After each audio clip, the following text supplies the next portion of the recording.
दोस्तों नमस्कार।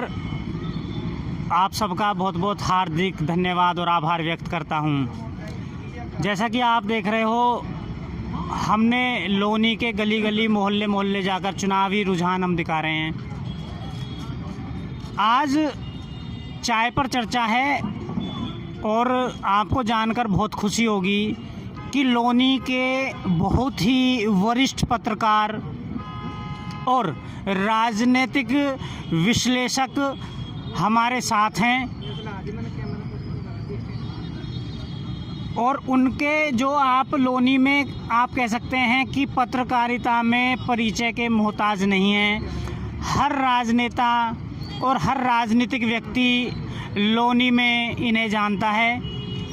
आज हम जानना चाहेंगे कि जैसा कि आपको पता है, उत्तर प्रदेश में एक चुनावी घमासान है और उससे भी बड़ा घमासान लोनी के अंदर है। लोनी विधानसभा एक ऐसी विधानसभा बन गई है जहां त्रिकोणीय समीकरण बन गए हैं और बाकी चीज़ें हम सुशील शर्मा जी से जानेंगे कि लोनी का कैसा माहौल है और चुनावी रुख कैसा रहेगा। सबसे पहले सुशील शर्मा जी, आपका हमारे प्लेटफॉर्म पे मौलिक भारत पे बहुत बहुत स्वागत है। धन्यवाद। आपसे जानना चाहेंगे कि लोनी में कैसे रुझान है, क्या माहौल है और राजनीतिक बैकग्राउंड सभी का जानना चाहेंगे और आने वाले चुनाव में या वर्तमान में कौन कितने पानी में है। देखो, जैसा आप भली बात ही जानते हैं, चाय लेते हैं। जनपद की 5 विधानसभा क्षेत्रों में लोनी विधानसभा एक ऐसी है जो आज के समय सबसे ज़्यादा चर्चित है और यहाँ से कुल 11 कैंडिडेट हैं, लेकिन मुख्य मुकाबला यहाँ फिलहाल 3 लोगों में माना जा रहा है, बसपा, भाजपा और गठबंधन प्रत्याशी के बीच में। लेकिन जैसे जैसे चुनाव की गति बढ़ती जा रही, पिछले 1-2 दिन से यहाँ इकलौती निर्दलीय प्रत्याशी रंजीता धामा इस दौड़ में इतनी आगे निकल गई कि अब उनको खुली चुनौती देती नजर आ रही है। यहाँ भाजपा ने अपना हिंदुत्व का एक अकेला चेहरा नंदकिशोर गुर्जर को पुनः अपना प्रत्याशी बनाया है, जिन्हें यहाँ उधर ही दूसरी तरफ इसने बसपा ने एक बार यहाँ से चुनाव विधायक का निकाल चुकी, तो इस उद्देश्य ने एक अपना मुस्लिम कैंडिडेट बनाया कि शायद बसपा के मतों से वो इस सीट को निकाल सके।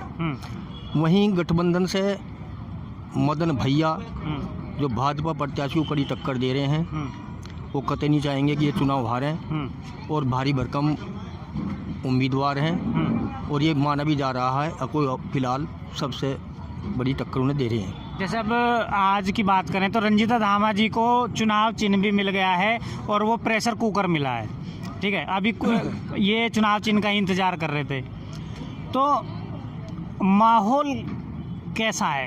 मतलब कि एक कहें तो जंग सी छिड़ी है लोनी में और लोनी विधानसभा में एक त्रिकोणीय समीकरण की बात करें और एक दहशत की बात करें, किस कैंडिडेट की दहशत ज़्यादा है? देखो, जैसा मैं अभी बताने जा रहा था कि यहाँ के इकलौती प्रत्याशी रंजीता धामा धीरे धीरे ऐसे चुनाव में उसने अपनी उपस्थिति दर्ज कर दी और सभी को नुकसान पहुँचाने जा रही है और जब सभी को नुकसान पहुँचाएगा तो जाहिर सी बात है वो इस चुनाव में खड़ी नजर आएंगी। जैसा लोग कह रहे हैं कि रंजीता धामा से केवल बीजेपी को नुकसान होने वाला है। देखो, ये सबका अपना अपना आकलन है, लेकिन मैं आंकड़ों के हिसाब से समीकरण बताता हूँ। रंजीता धामा एक ऐसी कैंडिडेट है, रंजीता मनोज धामा, जो अपने आप में एक बड़ी संख्या में मतदाता उनके वोट बैंक जिन्हें बोलते हैं उनको अपना है। दूसरा, जाट बिरादरी से होने के नाते ये कतई नहीं कहा जा सकता कि जाट बिरादरी के वोट उन्हें नहीं मिलेगी। तीसरा, इकलौती एक ऐसी कैंडिडेट है जो मुस्लिम कैंडिडेटों को छोड़कर जो मुस्लिम मतदाता है वो उनके साथ है। ये भी मैं स्पष्ट कर देना चाहता हूँ कि भाजपा को मुस्लिम मतदाता वोट देने से बहुत ही कतराता है।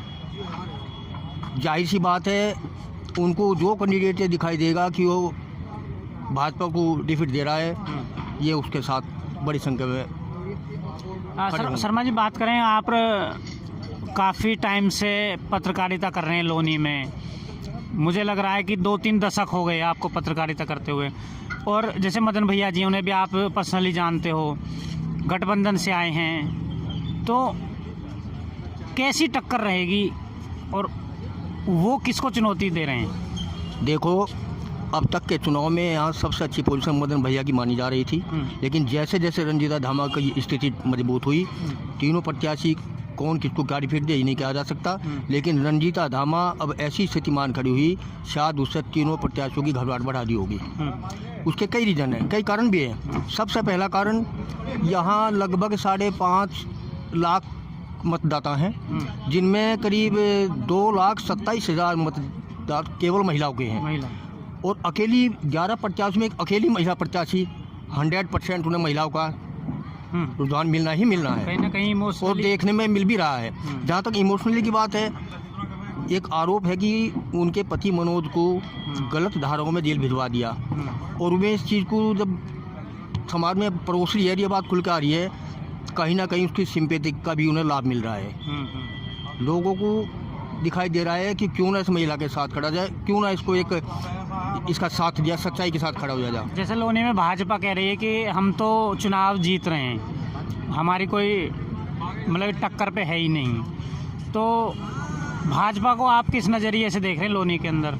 देखो, जहाँ तक अब ये चुनाव 4 कैंडिडेटों के बीच में आके खड़ा हो गया, इसके अलावा जो शेष 7 कैंडिडेट हैं, आप उनसे पूछोगे वो भी ये कहेंगे कि हम 1 लाख वोट से जीत रहे हैं। ये सब ये हवाई बात है, जब कुछ नहीं है।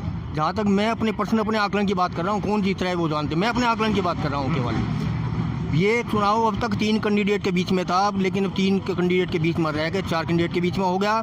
और जिस तरह से रंजीता धामा को जो वोट का चुनाव दिन मिला है, और ये जिस तरह से इन्हें समर्थन मिलता जा रहा है, अगर यही समर्थन इसी तरह जारी रहा तो शायद वो सभी को धराशायी कर देगी, और जितने भी लोगों के चुनावी समीकरण थे सब धरे के धरे रह जाएंगे। हाँ, वो गठबंधन को किस नज़रिए से देख रहे हैं? और ये जहाँ एक बसपा का कैंडिडेट भी है, बसपा को किस नज़रिए से देख रहे हैं? जैसा कि बसपा भी कह रही है कि हम भी जीत की कगार पे हैं। देखो, जहाँ तक बसपा की बात है, बसपा का अपना जो फॉर्मूला था, मुस्लिम प्लस बसपा के दलित मतदाता, लेकिन मुस्लिम कैंडिडेट ऑलरेडी बढ़ चुका। सबसे बड़ी बात, उसका बेनिफिट रंजीता को मिल रहा है कि उन दोनों में बटने के अलावा शेष जितना मुस्लिम समुदाय है वो सब रंजीता की तरफ आ रहा है, क्योंकि बेहतर में एक बहुत बड़ी संख्या में मुस्लिम मतदाता है, और वे सभी नहीं के विदेशी हैं, वो खुला दिख भी रहा है। जब उनकी बसपा हिंदू होने के नाते वो कट रही है, मुस्लिम उनका बट गया, तो लेकिन कहीं ना कहीं बसपा का भी जो है, बसपा का भी कहीं ना कहीं जनाधार थोड़ा सा बढ़ता हुआ जा रहा है। बसपा का जनाधार बढ़ता जा रहा है, वो ही मदन को हराने का काम कर रहा है। यानी कि जहां अब तक मदन सबसे ऊंचे पायदान पे खड़ा था, अब वो नीचे चला गया। उसका बेनिफिट जहां आखिल को मिला, उसका बेनिफिट आखिल को मिला, तो उन दोनों का बेनिफिट रंजीता को मिला, इसीलिए रंजीता ऊपर उठती जा रही है। एक और भी कारण है। सभी को पता है कि रंजीता धामा ने कहा था कि टिकट किसी का हो, लेकिन नंदकिशोर का हुआ तो मैं विरोध करूंगी, और ये सच भी है। कहीं ना कहीं उनका क्षेत्र में विरोध देखने को मिला है, और ये भी स्पष्ट है, कोई कुछ भी समझता हो, यहाँ लोनी में सबसे अधिक कैंडिडेट यानी कि 20 कैंडिडेट भाजपा का टिकट मांगने वाले थे, और जाहिर सी बात की टिकट एक होना था। लेकिन उस बीच नंदकिशोर को टिकट होने से 19 के 19 प्रत्याशी दावेदार जो थे, भले ही वो अपना चेहरा सामने ला रहे हो, मैं नहीं मानता अंदर खाने को उनका साथ देंगे। नहीं, जैसा ऐसा भी सुन रहे हैं कि लोनी में बीजेपी के खेमे में ही कहीं ना कहीं टूट है, तो कहीं उस टूट का बीजेपी पे कोई असर होगा या नहीं होगा? देखो, जहाँ तक ये सवाल है, इसका मैं उचित नहीं मानता।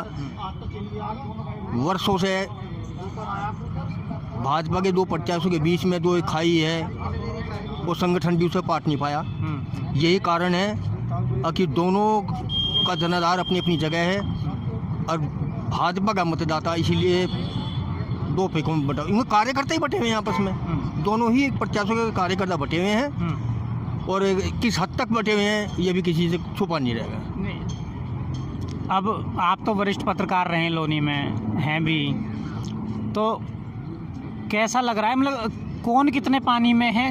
अगर नंबर 1 की बात करें, 2 की बात करें, 3 की बात करें, तो आज की डेट में कौन कितने नंबर पे है, फर्स्ट पे, सेकंड पे, थर्ड पे, वो जानना चाहेंगे। आने वाले समय में तो ये है कि चुनाव जैसे नज़दीक आएगा तो ऊपर नीचे होगा, लेकिन आज की स्थिति क्या है? आज की स्थिति में सिर्फ इतना परिवर्तन आया है, अब जो चुनाव को त्रिकोणीय स्थिति मानी जा रही थी, मदन को नंबर 1 माना जा रहा था, अब ये त्रिकोणीय न रह के 4 प्रत्याशियों के बीच का चुनाव हो गया और किसी 4 कोणिया हो गया, किसी के भी बारे में 1 2 3 4 कहना अभी जल्दबाजी होगी।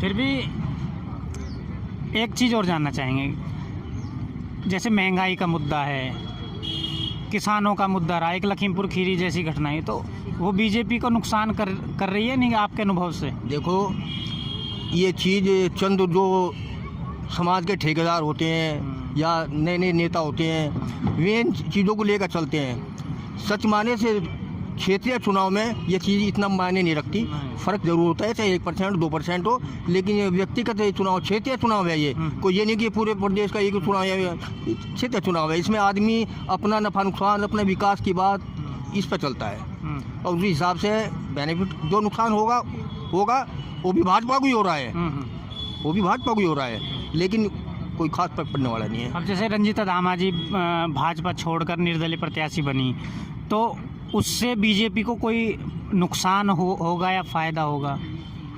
रंजीता धामा को तो उसका दोहरा फ़ायदा हो रहा है। सबसे बड़ा फ़ायदा तो ये हो रहा है कि उन्होंने जैसे महापंचायत में अपनी घोषणा करी, उस पर टिकी रही, अपने उन कार्यकर्ताओं के सम्मान के लिए वो निर्दलीय चुनाव लड़ने के लिए तैयार होगी, ये तो बेनिफिट मिलेगा। उधर भाजपा कैंडिडेट को नुकसान मिल रहा है। और तीसरा, आपको जानकारी ना हो तो मैं बता दूं, उन्होंने अपना त्याग पत्र दिया था, पार्टी ने वो भी अभी स्वीकार नहीं किया।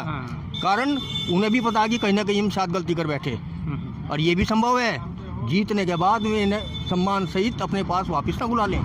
एक बार फिर जानना चाहेंगे, आप वरिष्ठ पत्रकार हैं, कि ये जो आप 4 कोणीय समीकरण बता रहे हो, तो इसमें कौन कौन है 4?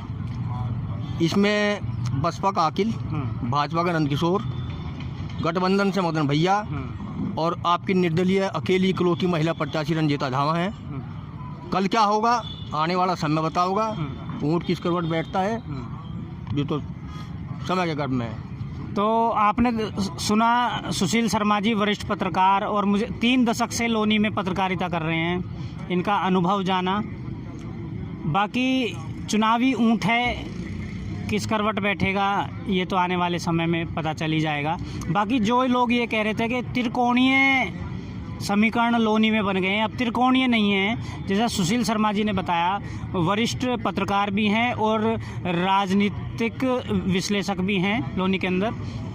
अभी शर्मा जी के अनुसार अब 4 कोणीय समीकरण है, जिसमें बसपा, गठबंधन और भाजपा और रंजीता धामा जी जो निर्दलीय प्रत्याशी हैं, तो 4 कोणीय समीकरण लोनी में बन गए हैं और कहीं ना कहीं घमासान युद्ध होगा। और जहां तक जीत की बात करें, जो शर्मा जी ने बताया, जीत ज़्यादा बड़े नंबरों में नहीं होने वाली है, छोटे नंबरों से ही 5-10 हज़ार से ही हार जीत होगी। इन्हीं शब्दों के साथ मैं धन्यवाद करता हूं। जय हिंद, जय भारत।